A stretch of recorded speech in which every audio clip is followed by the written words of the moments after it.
Pessoal, hoje nós vamos conversar com o candidato a prefeito de São Paulo, o empresário e jornalista João Dória. Muito obrigado por nos receber, João Dória. Caio, prazer estar aqui com você. Vamos lá. João, segundo o último Datafolha, você vem acelerando e subiu 11 pontos percentuais. Em contrapartida, o prefeito, na classe mais baixa, tem apenas 6%. Então, eu queria saber de você o que você acha a que se deve essa baixa adesão dele na periferia e como fazer para que a população de baixa renda enxergue a prefeitura com bons olhos. Bem, a prefeitura não faz um bom trabalho na cidade de São Paulo e não faz principalmente na periferia. Eu já fiz 222 visitas à periferia de São Paulo. Eu vejo, eu escuto, eu falo, eu converso e a população não está feliz. Não está feliz com a saúde, com a educação, com a mobilidade urbana, habitação, os serviços de lazer, cultura, esporte. É muito ruim o trabalho da prefeitura, especialmente, repito, na periferia. Não pode ter bom índice, não pode ter aprovação quem faz um trabalho tão ruim. Em 4 anos, pouco fez, em alguns casos, nada fez. A avaliação é sempre ruim. O que nós temos feito em relação a isso é apresentar propostas, alternativas, soluções, olho no olho, conversar com a população, entender, interpretar as suas necessidades. Não adianta ficar no gabinete achando que de longe você vai compreender essas necessidades. É preciso interpretá-la também. E não basta aquela história, precisa conhecer bem e interpretar bem. Porque se fosse só conhecer bem, São Paulo ia ter 2.000 guias que podiam ser prefeitos de São Paulo, com todo respeito aos guias de São Paulo. Mas você precisa interpretar adequadamente. Você precisa guiar este conhecimento para a ação, a atitude. É exatamente isso que nós vamos fazer como prefeito da nossa cidade. João, uma questão muito importante para mim, e para você também, são os universitários, a população mais jovem. E em São Paulo a gente tem um problema hoje que é o rush noturno. Os estudantes, depois da aula, na hora de ir para casa às 11 horas da noite, falta ônibus, eles vão que nem sardinha, depois de trabalhar, enfim, é uma situação grave que a gente tem que resolver. Tem 3 pontos sensíveis, que é a operação delegada, a questão da segurança, a iluminação das pessoas da faculdade até o ponto de ônibus e a opção de mais ônibus para socorrer essas pessoas. Como que você enxerga essa questão? Vou começar pelo último ponto, e talvez o mais importante, é a oferta de ônibus. É a questão de planejamento. A prefeitura planeja mal, escuta mal e realiza mal. Ora, se esse é um fato, vamos fazer um entendimento com as universidades, com os estudantes e com os concessionários de ônibus. A maioria dessas pessoas, desses estudantes, paga pela tarifa, não tem o passe livre. Então, é perfeitamente possível e economicamente viável que as concessionárias disponibilizem ônibus nas rotas mais importantes no horário depois da aula, para que os alunos e alunas tenham acesso seguro ao transporte até as suas casas. A operação delegada precisa voltar. A prefeitura praticamente exterminou a operação delegada na capital de São Paulo, onde a Polícia Militar, que atuava nos horários livres para a prefeitura, com todo o treinamento, toda a formação, saíram das ruas. Nós temos que recolocá-los nas ruas novamente. A Guarda Civil Metropolitana também precisa parar de multar, pistolinha, ficando atrás de colunas em cima de viadutos para fazer a segurança da cidade. Ela é paga para isso, ela foi constituída para isso. Aliás, os guardas civis metropolitanos querem fazer isso, eles foram treinados para isso, não foi para ficar com pistolinha multando as pessoas e prejudicando as pessoas. Eles não gostam de fazer isso, cara. Então, voltar a colocar a Guarda Civil Metropolitana nas ruas, protegendo você, seus pais, seus familiares, aquelas outras pessoas jovens e não jovens que querem e esperam uma cidade mais segura. E também, a propósito, transformar os radares em câmeras conectadas ao Copom, para que você tenha essas 927 ou 930, 950 câmeras que a prefeitura diz que tem, multando as pessoas quase que 24 horas por dia, vigiando a cidade e contribuindo para melhorar, através da segurança eletrônica, o seu dia a dia e principalmente à noite, que a população se sinta mais protegida. São iniciativas como essa, além da iluminação pública de melhor qualidade, sobretudo com a utilização da tecnologia LED, vão permitir que os estudantes tenham mais segurança ao chegarem e ao saírem das suas universidades. João, outra questão em São Paulo é a questão do desemprego. Hoje está em 17%, 2 milhões de desempregados e na faixa dos mais jovens, dos 16 aos 24 anos, 42% de desempregados. Nesse tema, a prefeitura também pode atuar com o programa Primeiro Estágio, ou seja, uma parceria aí, talvez com o CIE, que você conhece muito bem, fomentar para que o primeiro estágio dessa pessoa que está na faculdade possa ser no poder público, com a expertise do que ele estuda para poder entregar para a cidade. E a outra questão é fomentar extensão universitária para que as pessoas, na sua expertise, ou seja, veterinária, área de saúde, odonto, licenciatura, até mesmo direito para a questão de multas, essas pessoas possam, enquanto estudante, aplicar o conhecimento ajudando a prefeitura a resolver problemas. Como que você enxerga essa questão desemprego e universitários? Bem, é grave, como você falou. Na grande São Paulo são 2.400.000 desempregados. Aliás, fruto da desairosa administração do PT no plano federal. Em 13 anos, quase destruíram o Brasil e promoveram 12 milhões de desempregados no país, 2.400.000 só na grande São Paulo. E os jovens foram os que mais perderam. Perderam o emprego e perderam a oportunidade. A prefeitura pode e deve agir nesse sentido. Primeiro, criando facilidades e não dificuldades, para que os jovens possam ser empreendedores. Pesquisas que nós realizamos com a Fundação Getúlio Vargas indicam que mais de 75% dos jovens, classes A, B, C, D e E, querem ser empreendedores, sonham em serem donos dos seus negócios. E apenas 20, 25, no máximo 30% querem emprego. Os jovens hoje, majoritariamente, querem oportunidade. E é muito justo que eles tenham esse sonho. A prefeitura tem que ajudar, o governo estadual, o governo federal também. Mas é na prefeitura que você vai encontrar mais facilidades. Primeiro, eliminando burocracia. Depois, fazendo com que o registro de uma empresa possa ser feito em 3 dias úteis. Em 72 horas, é o que nós vamos fazer com o poupa-tempo municipal, vamos ter o poupa-tempo empreendedor, para que você possa lá, Caio, com os seus amigos, registrar uma empresa. E essa empresa, no 4º dia vai estar funcionando. Não é no 5º, nem no 10º, nem no 60º dia. No 4º dia, você precisa de agilidade para colocar seu negócio de pé. E no Empreenda Fácil, você vai buscar orientação. Orientação do Sebrae, orientação do Instituto Endeavor, orientação de universidades que já apoiam a atividade empreendedora, para que o seu negócio possa ter vitalidade e possa seguir com firmeza e com a certeza de que ele vai funcionar. Principalmente nos 2 primeiros anos, que a taxa de mortandade ainda é grande. Mas quando você tem orientação adequada, cai bastante essa taxa, aumenta a possibilidade de sucesso. E aí você vai ter não só a oportunidade, como você será um gerador de empregos. Você será um empregador, você será um empreendedor e o seu negócio vai prosperar. O estágio é importante, como você falou. O CIE faz um bom trabalho no estado de São Paulo e particularmente na cidade de São Paulo. Vamos estimular que esta oportunidade seja oferecida aos jovens que queiram fazer os seus estágios em diferentes segmentos da economia. O CIE é uma instituição séria. Não vamos inventar a roda, vamos usar o que já existe, estimular e apoiar uma iniciativa que já funciona há tantos anos de uma maneira vigorosa e muito elogiável. Portanto, facilitando, desburocratizando, orientando e estimulando. É assim que nós vamos fazer. João, um grande tema aqui também para os jovens da cidade de São Paulo é o carnaval de rua. De 2014 para cá houve um crescimento, um boom, e os bloquinhos viraram blocões. Os números aí da SP Tours dizem que hoje o carnaval de rua, pelo turismo e movimento no comércio, gera mais divisa para a prefeitura do que o próprio carnaval do AMB. Não sei se é verídico.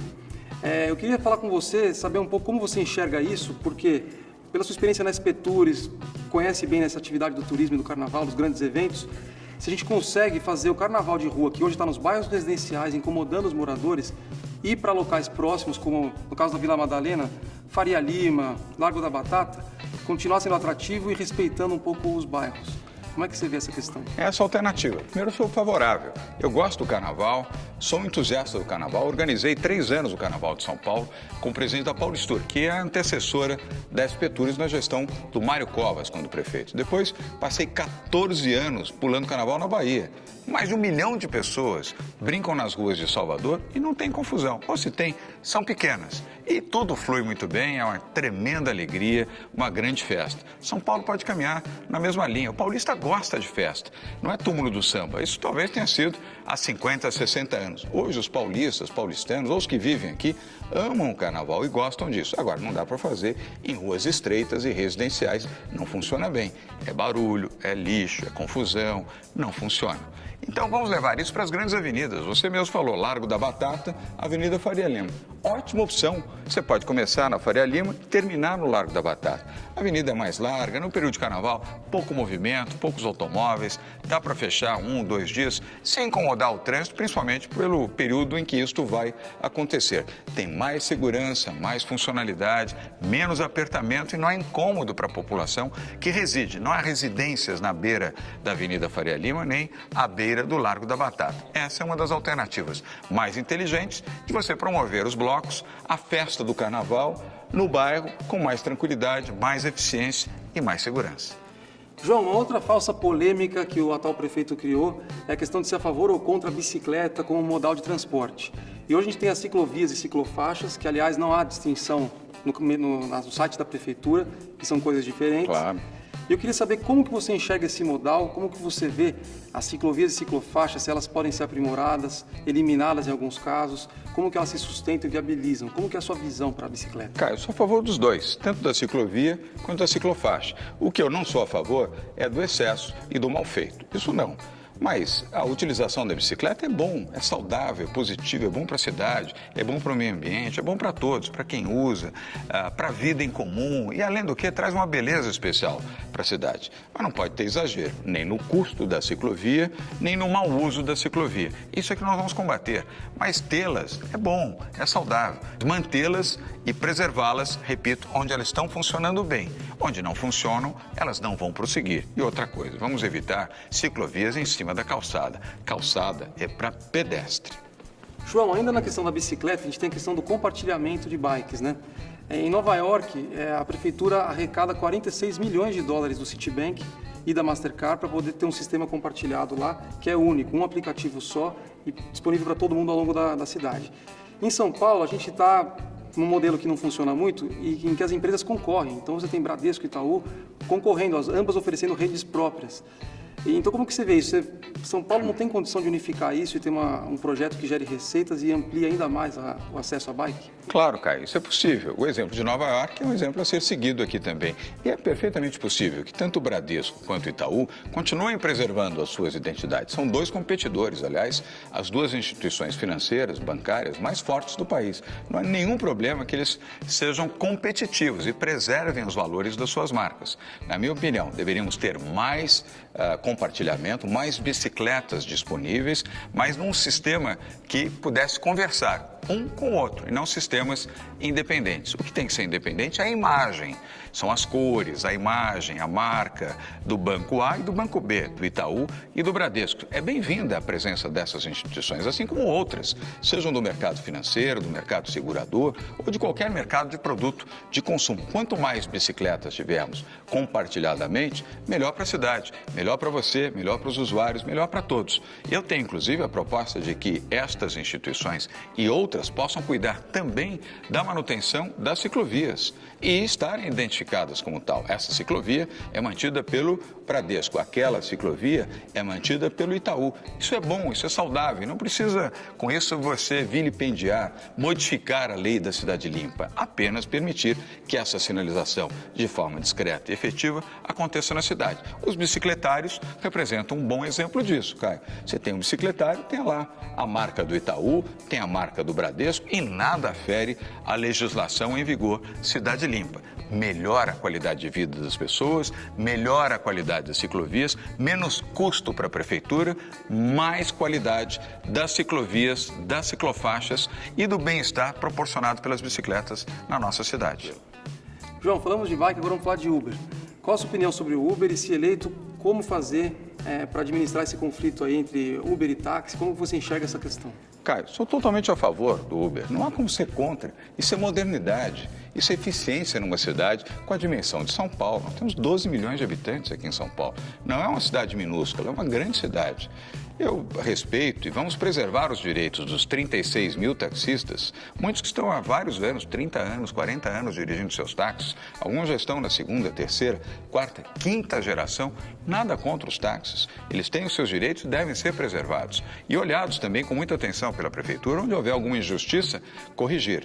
Agora, à medida que o aplicativo está regulamentado, paga os seus impostos, tem um limite já pré-estabelecido pela legislação municipal, não há como ir contra isso. São milhares de pessoas que são atendidas diariamente pelo Uber, assim como aquelas que são atendidas pelo táxi. E vale lembrar também que nós já temos outros 2 aplicativos funcionando na cidade no sistema Uber. E teremos 4, talvez 5. Isso é natural. Em Nova York são 5 os sistemas que funcionam e operam ao lado da maior frota de táxis do mundo, na ilha de Manhattan, que tem um tamanho muito inferior à cidade de São Paulo. E há espaço e oportunidade para todos. Não há como ir contra a tecnologia, não há como ir contra a concorrência saudável, positiva, boa, para você que é usuário, para vocês que utilizam e também para quem presta serviço. João, a questão do lazer em São Paulo é uma questão importante. Nós temos a questão da Avenida Paulista fechada aos domingos, que gera polêmica, mas uma outra questão ninguém está falando. as praças e parques da cidade. São mais de 5 mil praças e mais de 90 parques. E menos de 1% dessas praças e parques são equipadas para receber cães, por exemplo. E isso é uma coisa que seria facilmente solucionável com um pouco de iniciativa privada e um pouquinho de esforço do prefeito e dos vereadores. Como que você vê essa questão dos parques e praças serem equipados para receberem as famílias com qualidade? Bom, Caio, o problema não são só os cães, são as pessoas também. Uma boa parte desses parques não estão equipados para receberem as pessoas, quanto mais os cães. Ou seja, funciona mal em qualquer sentido. Primeiro, eu queria falar sobre a Avenida Paulista. Eu sou favorável à manutenção da Paulista como uma área de lazer para a população aos domingos, como vem funcionando. Embora com aprimoramento. Acho que falta um pouco mais de música, um pouco de atividade teatral, um pouco de atrações pequenas, não grandiosas, para não perturbar aqueles que gostam de andar de bicicleta, os que gostam de caminhar, conversar. É muito justo que eles tenham o seu direito preservado. Mas pocket shows, pequenas manifestações, como acontece em Paris, como acontece em Nova York, como acontece em Milão, na Itália, poderiam ocorrer ali na Paulista. Nós vamos incentivar que isso aconteça. Repito, pequenas manifestações. E outras ruas também. Eu mesmo, quando fui secretário de turismo do Mário Covas, fiz as ruas de lazer. Aliás, fomos os primeiros a fazer, na década de 80. Fizemos a Rua do Samba, a Rua do Carnaval, a Rua do Choro, aqui pertinho de onde nós estamos, em Pinheiros, a Praça do Samba, Praça do Forró e várias outras. Isso é perfeitamente possível ser retomado de forma saudável, positiva e bem organizada. E vamos também estimular que as praças e os parques da cidade, os mais de 90 parques, possam ter uma boa gestão. E sabe como? Com o setor privado.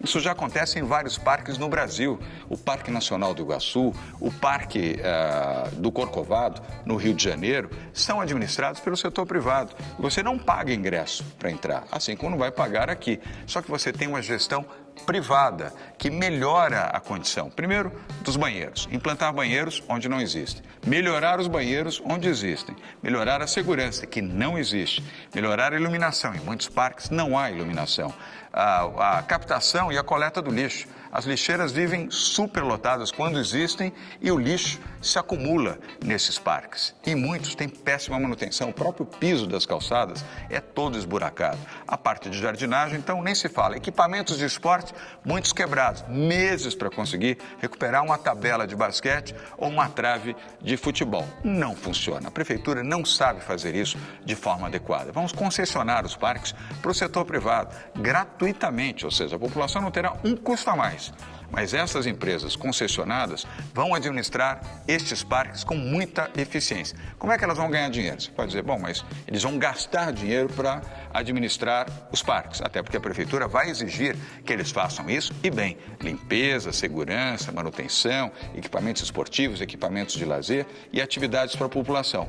Como é que eles vão se remunerar? Vão se remunerar com o direito de concessão da parte de alimentos e bebidas. E aqueles que lá estão não precisam nem se preocupar, porque se estão cumprindo bem o seu papel, continuarão a cumprir. Só que ao invés de dar dinheiro para aqueles que vão ali como fiscais da prefeitura para tomar um dinheirinho, vão fazer isso de forma organizada, disciplinada e dentro de critérios de transparência com o setor privado. Teremos também a concessão para estacionamento em algumas áreas onde não há estacionamento, você vai ter estacionamento e a concessão dos direitos de uso de imagem dos parques. Por exemplo, em Nova York, se você quiser fazer uma filmagem, em qualquer parque de Nova York, primeiro, você precisa ter autorização. Você não vai chegar lá, abrir uma câmera e fazer uma imagem para um comercial de televisão, ou para uma minissérie, ou para uma novela. Você vai pagar por isso. E a cidade de Nova York aufere o benefício disso. Afinal de contas, aquela área do parque vai ficar fechado para uma atividade privada. É a mesma coisa. Quem administrar o parque vai cobrar para aqueles que quiserem fazer uma filmagem, para uma minissérie, uma novela, um comercial de televisão, um documentário ou qualquer uso de ordem comercial. Assim vamos fazer como acontece na Alemanha, como acontece na Espanha, como acontece no Canadá e nos Estados Unidos, nas suas principais cidades. Simples, funcional, sem custo para a população e com muito mais eficiência para todos. João, queria agradecer muito a oportunidade de conversar com você, passar para o pessoal Caio. na internet um pouco da sua visão. E queria fazer uma pergunta que eu ouço muito do pessoal que conversa com a gente pela internet e nas ruas. Eles falam assim, poxa, Caio, pergunta para o João, ele é um cara super bem sucedido, um jornalista rico e, enfim, por que ele quer ser prefeito da cidade de São Paulo? se ele já conquistou tudo como empresário, jornalista. Então, eu retransmito a pergunta para a gente encerrar esse bate-papo. Caio, primeiro, obrigado pela oportunidade desse bate-papo amplo e bem diversificado que nós fizemos. E também eu queria te agradecer por essa última pergunta. Eu amo a minha cidade, eu sou filho de nordestino, meu pai veio para cá como imigrante, não tinha nada, conquistou muito bem a sua vida privada, depois foi para a política e perdeu tudo. Foi caçado pelo golpe de 64, foi exilado, ficou 10 anos longe do Brasil e perdeu tudo, só não perdeu a dignidade, a moral e o caráter. Foi essa a grande lição e a grande herança que ele pôde nos dar. Eu comecei a trabalhar com 13 anos. Em 45 anos eu fiz o meu patrimônio, enriqueci, fiz uma família, 3 filhos, uma esposa, tenho uma vida estável. Tenho fama, tenho projeção, tenho dinheiro, tenho tudo que alguém poderia desejar na sua vida. Está na hora de eu devolver um pouco. E eu quero ajudar as pessoas, eu quero ajudar a minha cidade, eu gosto de São Paulo. Eu quero que a minha cidade seja uma cidade mais justa, mais correta, mais afável, mais positiva para todos. Não só para os meus filhos, para os filhos das famílias mais pobres, mais humildes que vivem em São Paulo. Eu posso fazer isso. Nem salário eu quero, Caio.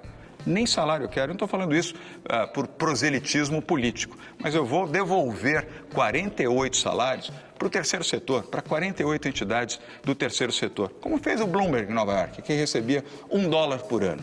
Eu não tenho a fortuna do Bloomberg, mas tenho o suficiente para viver todos os próximos anos da minha vida. Quero devolver para a cidade um pouco daquilo que ela me deu de oportunidade, e principalmente ver as novas gerações, como você, tendo uma cidade melhor, e especialmente as pessoas mais humildes e mais simples, que vivem longe de onde você vive, Caio, vivem na periferia dessa cidade, com enorme sofrimento. Eu quero, ao término dos 4 anos, eu não desejo reeleição, inclusive, 4 anos trabalhando em dobro, viram 8 anos. Nesse período dá para você fazer muita coisa pela cidade. E eu quero ter o prazer, a alegria, a honra de dizer a você, aos meus eleitores, aos meus filhos, a Bia, minha esposa, cumpri a minha obrigação. Fui um prefeito justo, fui honesto, fui decente, fui transformador e ajudei a minha cidade a ser uma cidade mais feliz e mais justa para se viver. Aí sim, eu estarei consagrado. Volto para o setor privado, promovo outras pessoas que possam ter vontade, sobretudo jovens, de ocuparem posições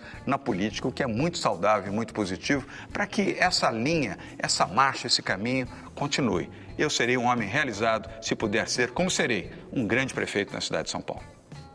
Muito bom. Obrigado, Caio. Tchau, pessoal. Acelera, hein? Pessoal, meu nome é Caio Miranda, sou candidato a vereador aqui em São Paulo, meu número é 40456. Confiram outros vídeos com propostas e ideias para São Paulo nas minhas redes sociais. Um abraço!